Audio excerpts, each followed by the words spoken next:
नमस्कार दोस्तों, योगी education world में आप सभी का स्वागत है। साथियों, सेकंड ग्रेड का एग्जाम काफी पास है और ऐसे में बहुत सारे साथी जो हैं वो इस तैयारी में लगे हुए हैं, अपनी जी जान इसमें लगाए हुए हैं, बहुत शानदार तैयारी कर रहे हैं। तो लास्ट में इन अंतिम दिनों में किस प्रकार की अपनी तैयारी होनी चाहिए, उसी पर ये वीडियो है। पूरा वीडियो देखिएगा। वीडियो पसंद आए तो इसको लाइक शेयर कीजिएगा। मैं रिंकू योगी, वरिष्ठ अध्यापक। आज मैं आपको अपना अनुभव साझा करने वाला हूँ कि किस प्रकार से मैंने अपने अंतिम परीक्षा के अंतिम दिनों में तैयारी की थी और किस प्रकार से आपको करनी चाहिए। पूरा वीडियो लास्ट तक देखिएगा, आपको निश्चित तौर पर इस वीडियो से फायदा होगा। चलिए साथियों, करते हैं वीडियो। ध्यान रखना, इस वीडियो में हम बात कर रहे हैं पेपर 1। तो पेपर 1 में मुख्य रूप से 4 भागों में डिवाइड किया हुआ है सिलेबस को। राजस्थान का भौगोलिक, ऐतिहासिक, सांस्कृतिक और सामान्य ज्ञान, ये सबसे बड़ा पार्ट है पेपर का। यानी सबसे ज्यादा जो प्रश्न होंगे वो इस पार्ट से पूछे जाएंगे।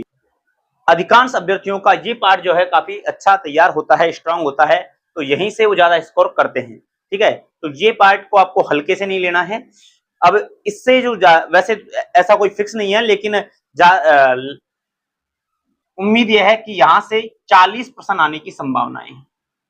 40 क्वेश्चन यहां से आने की संभावनाएं रहती हैं। 40 के आसपास एक दो क्वेश्चन कम भी हो सकते हैं, एक दो क्वेश्चन ज्यादा भी हो सकते हैं। 40 क्वेश्चन यहां से आते हैं। दूसरा है विश्व एवं भारत का सामान्य ज्ञान, यहां से 30 क्वेश्चन आते हैं। तीसरा है करंट अफेयर्स, यानी राजस्थान की समसामयिक घटनाएं, और ये करंट अफेयर्स से 10 क्वेश्चन आते हैं। और चौथा है शैक्षिक मनोविज्ञान, यानी कि साइकोलॉजी, और साइकोलॉजी से 20 क्वेश्चन आते हैं। इस प्रकार से 40, 30, 70, 10, 80 और 20, 100 टोटल क्वेश्चन जो है 100 होते हैं और प्रत्येक क्वेश्चन 2 अंक का होता है। तो इस प्रकार से ये जो पेपर होता है वो 200 नंबर का होता है और इसमें ऋणात्मक अंकन भी होता है, यानी नेगेटिव मार्किंग भी होती है, और नेगेटिव मार्किंग 1/3 की होती है। ये तो एक सामान्य सा परिचय है पेपर फर्स्ट में क्या क्या सिलेबस को किस प्रकार से डिवाइड किया गया है। अब अंतिम दिनों में, क्योंकि समय पेपर का जो है वो काफी कम रह गया है, अब हमको किस प्रकार से तैयारी करनी चाहिए। देखिए साथियों, ऐसे कुछ अभ्यर्थी हैं जो अभी तक फर्स्ट ग्रेड की तैयारी में लगे हुए थे और अब वो सेकंड ग्रेड की तैयारी में लगे हैं। तो ऐसे में उनको तैयारी किस प्रकार से करनी चाहिए, और ऐसे भी बहुत सारे अभ्यर्थी हैं जो पहले से ही सेकंड ग्रेड की तैयारी कर रहे हैं और अब उनकी रणनीति किस प्रकार से होनी चाहिए, दोनों पर इस वीडियो में बात करेंगे। सबसे पहले देखिए, पहले मैं उन अभ्यर्थियों की बात करता हूं से फर्स्ट ग्रेड की तैयारी कर रहे थे और अब वो सेकंड ग्रेड की तैयारी में लगे हैं, तो उनको अब अंतिम दिनों में किस प्रकार से अपनी तैयारी को जो है वो करना है। देखिए साथियों, आपने फर्स्ट ग्रेड में भी ये जो पोर्शन है वो पढ़ा है। राजस्थान का भौगोलिक, ऐतिहासिक, सांस्कृतिक, ये सारी चीजें हैं फर्स्ट ग्रेड में डाली हुई हैं, तो वहां पर आपने इसको पढ़ा है। वही चीजें हैं, उनको ही रिपीट करना है, तो यहाँ आपको ज्यादा कोई दिक्कत नहीं आने वाली है। ठीक है, तो ये पोर्शन तो लगभग सेम है, फर्स्ट ग्रेड सेकंड ग्रेड का, दोनों में कोई ज्यादा अंतर नहीं है। अगला है विश्व और भारत का सामान्य ज्ञान। तो यहाँ पर जो है आपको कुछ चीजें जो हैं वो अलग हैं, वो आपको देख लेनी है। मतलब अगर आपने अभी तक नहीं पढ़ी हैं तो एक बार उनको मोटे मोटे तौर पर देख लीजिएगा, ज्यादा डीपली जाने का अब समय नहीं है। ठीक है, अब आप नई बुक्स लेकर आओ, नई जो है वो सोर्स इकट्ठे करो, तो इतना समय अब नहीं बचा है। तो अब आपको क्या करना है कि जो आपके पास मैटर पड़ा हुआ है, जो भी आपके पास बुक्स है, चाहे वो फर्स्ट ग्रेड वाली हो, सेकंड ग्रेड वाली भी निश्चित तौर पर अगर आपके पास होगी, तो उसमें से ये जो चीजें हैं वो सामान्य से मोटे मोटे तौर पर देख लेनी है। और इसमें भी ज्यादातर जो पार्ट है वो भारत का सामान्य ज्ञान है।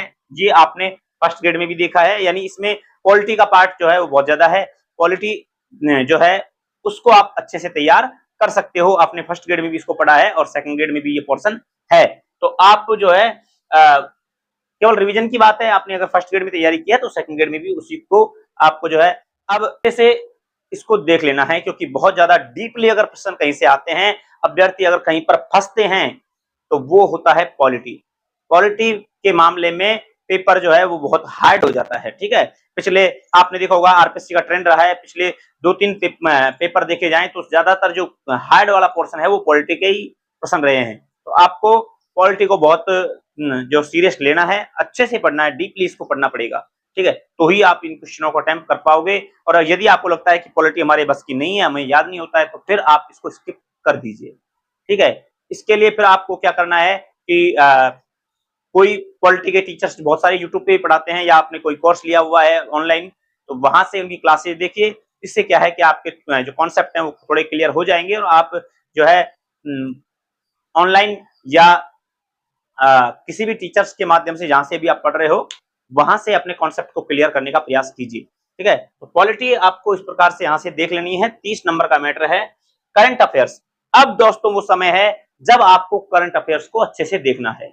10 क्वेश्चन आते हैं, 20 नंबर का मैटर है साथियों, तो ये आपको बहुत अच्छे से देखना है, और यही वो पार्ट है जो सबसे कम है और सबसे ज्यादा नंबर दिला सकता है। तो इसके लिए मैंने जो पढ़ा था, मैंने आपको पहले भी बताया है कि नानक क्लासेज की मैंने ऑब्जेक्टिव बुक्स को पढ़ा था।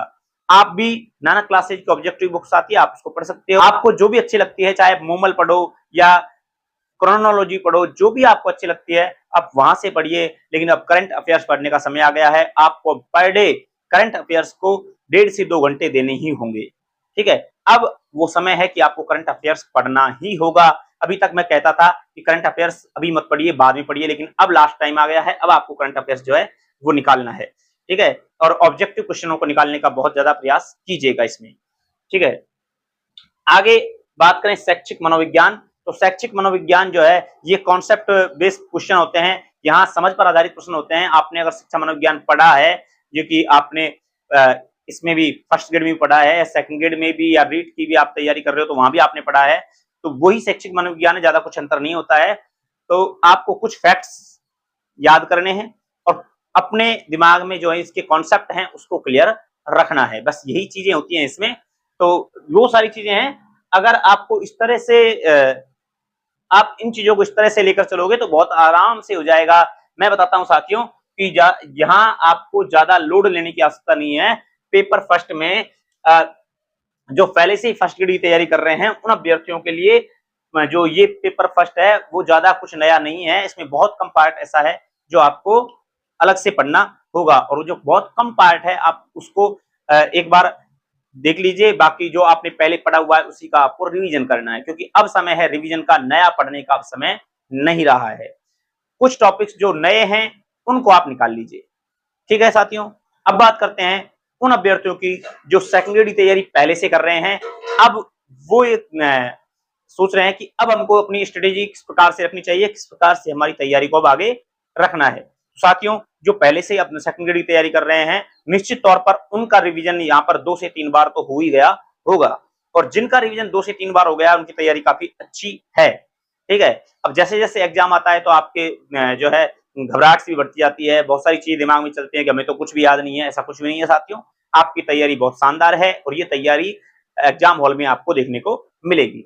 अब जो पहले से तैयारी कर रहे हैं, सेकंड ग्रेड को बहुत सीरियस लिए हुए हैं, तो अब देखिए उनको किस प्रकार से अब इसको पढ़ना है। देखिए साथियों, अब आपको क्या है कि एमसीक्यू जो है वो निकालने हैं, पीवाईक्यू जो पेपर्स हैं वो निकालने हैं, मॉक टेस्ट जो है वो देने हैं। ठीक है, अब अधिकाधिक कोशिश कीजिए कि आप मॉडल पेपर्स को सॉल्व करो, पिछले साल के पेपर्स को सॉल्व करो। ठीक है, क्योंकि आपने कई बार रिवीजन कर दिया है और आपने जो कुछ पढ़ा है उस समय आपने शॉर्ट नोट्स भी तैयार किए होंगे, तो अब उन शॉर्ट नोट्सों को बार बार रिवाइज करने का समय है। नया कुछ भी मत लाइएगा, ये गलती मत करिएगा कि अब मार्केट में कोई नई बुक आई है उसको खरीद लाए। ठीक है, तो अब नई चीज को पढ़ने का समय नहीं है। दूसरी बात, एग्जाम का प्रेशर इतना अधिक होगा कि कुछ दिनों बाद तो आपके नई चीज दिमाग में बिल्कुल आएगी ही नहीं। इसलिए कहना चाहूंगा कि अब जो कुछ भी आपने पढ़ा है उन्हीं अपने कंटेंट पर, उन्हीं सोर्स पर विश्वास रखिए, उन्हीं को, कोई समस्या आपको नहीं होने वाली है। आप आराम से इस फर्स्ट पेपर में अच्छा स्कोर कर लोगे, बस जरूरत है आत्मविश्वास की। ठीक है, अपने अंदर ये विश्वास आपको रखना होगा कि मैं इतने क्वेश्चन अटेम्प्ट कर सकता हूं। आपको अधिकाधिक मॉडल पेपर निकालने हैं, और मॉडल पेपर भी बिल्कुल एग्जाम हॉल की तरह ही उसको प्रॉपर सिटिंग करके बैठना है, और अच्छे से एग्जाम हॉल की तरह ही उस पेपर को देना है।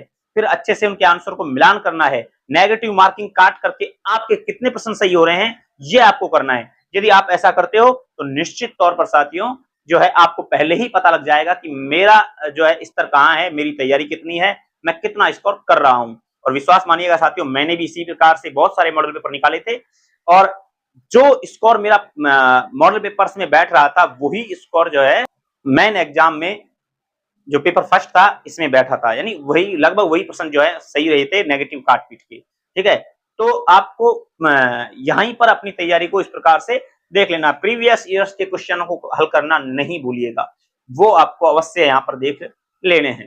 ठीक है साथियों, और अभी जो कुछ पेपर्स हुए हैं आरपीएससी के द्वारा, उन पेपर्स को भी एक बार देख लीजिएगा, क्योंकि वो पेपर से भी प्रश्न जो है रिपीट होने की संभावनाएं अधिक अधिक होती हैं।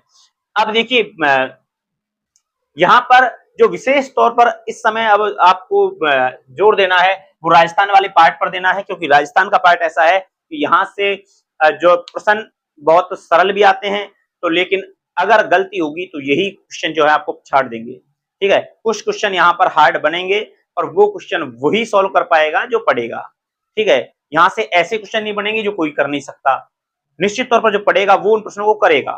ठीक है, जैसे मान लो आपने प्रजामंडल पढ़े हैं, प्रजामंडल में आप जयपुर प्रजामंडल पढ़ रहे हो, जिसने केवल नॉर्मल तैयारी की है वो केवल ये पढ़ेगा कि जयपुर प्रजामंडल की स्थापना कब हुई और इसके संस्थापक जो है कौन है, केवल इतना ही पढ़ेगा। लेकिन जो डीपली तैयारी की है वो पूरा पढ़ेगा कि जयपुर प्रजामंडल में कौन कौन से लोग शामिल थे, किस प्रकार से जो जयपुर प्रजामंडल बना था, इसने क्या कार्य किए, क्यों बनाया गया, ये सारी जो डीपली चीजें हैं वो पढ़ेगा।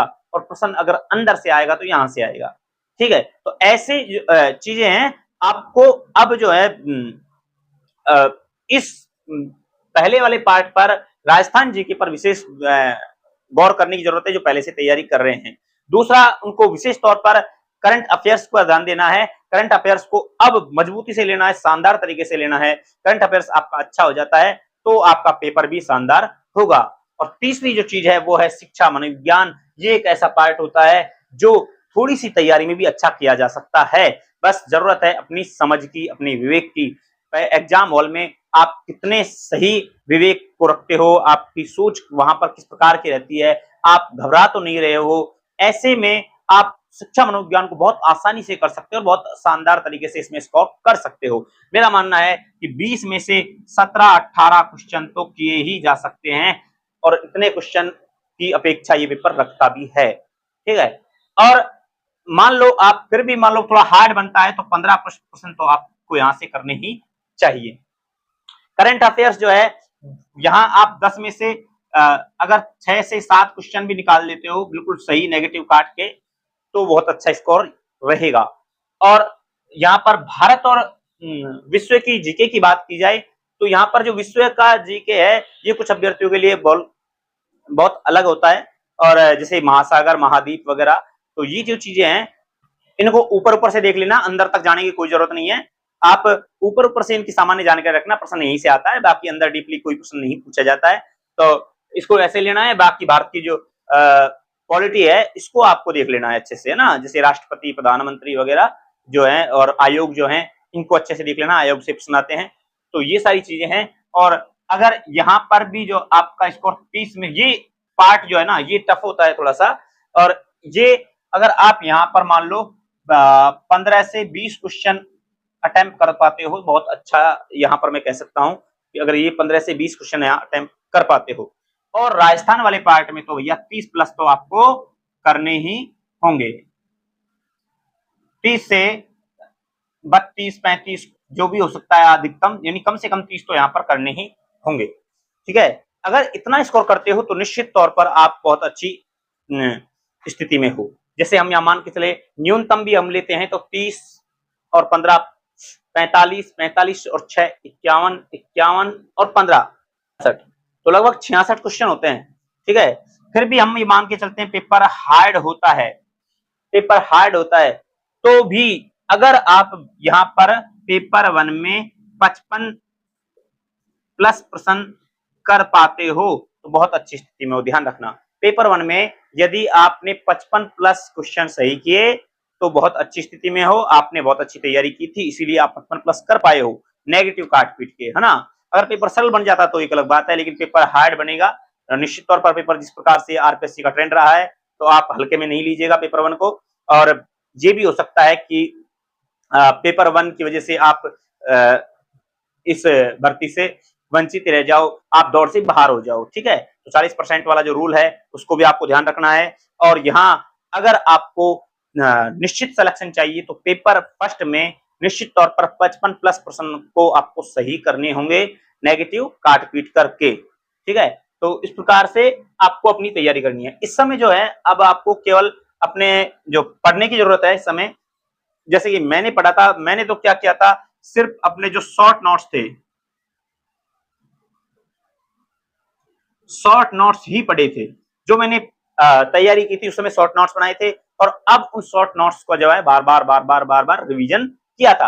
आपने भी अगर शॉर्ट नोट्स बनाए तो उनका रिवीजन कीजिए, अगर शॉर्ट नोट्स नहीं बनाए तो जो भी आपके नोट्स हैं उन्हीं का रिवीजन कीजिए बार बार, ठीक है। और कुछ नया लाने की कोई आवश्यकता नहीं है। अगर नया कुछ लाना है तो करंट अफेयर्स लाइए, करंट अफेयर्स को पढ़िए, और करंट अफेयर्स के अधिकाधिक जो है वो ऑब्जेक्टिव टाइप के प्रश्न हल करने की कोशिश भी कीजिए, ठीक है। तो ये समय केवल इनको पढ़ने का है, एग्जाम बिल्कुल पास है। और लास्ट में यही कहूंगा कि अपने ऊपर खुद विश्वास रखिए, बहुत अगर स्वयं पर विश्वास है बहुत अच्छा जाओगे। आपकी तैयारी शानदार है तो कोई आपको रोकने वाला नहीं है, और यदि आपकी तैयारी कमजोर है आपका विश्वास निश्चित तौर पर डगमगाएगा, और आपका यदि आत्मविश्वास डगमगाया तो निश्चित तौर पर आपको एग्जाम में बड़ी समस्याएं आने वाली हैं। तो यही कहूंगा कि अपने पर विश्वास रखिए, भगवान पर भरोसा रखिए, और पॉजिटिव रहिए, हमेशा मुस्कुराते रहिए, पढ़ते रहिए, ठीक है।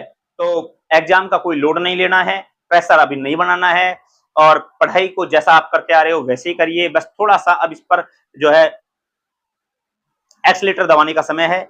अब आपको थोड़ा सा अपनी तैयारी को और गति देने की आवश्यकता है। जिस रफ्तार से आप पढ़ रहे थे उस रफ्तार को थोड़ा बढ़ाने की आवश्यकता है, और यदि आप इन मैंने बताई हुई बातों को फॉलो करते हो तो निश्चित तौर पर आपका आत्मविश्वास भी डेवलप होगा, आप एग्जाम में बहुत अच्छा कर पाओगे। साथियों, फर्स्ट पेपर में आपको जो है इसी प्रकार की रणनीति रखनी है, ऐसे ही तैयारी करनी है। तो इस वीडियो में इतना ही। अपनी राय कमेंट बॉक्स में अवश्य दीजिएगा। वीडियो पसंद आया हो तो इसको लाइक कीजिए, अपने साथियों को शेयर कीजिए। तो साथियों, मिलते हैं नेक्स्ट वीडियो में। आपकी कोई समस्या हो तो जरूर कमेंट कीजिए, आपको उस पर अगला वीडियो अवश्य मिल जाएगा। तो मिलते हैं साथियों नेक्स्ट वीडियो में, तब तक के लिए जय हिंद, जय भारत।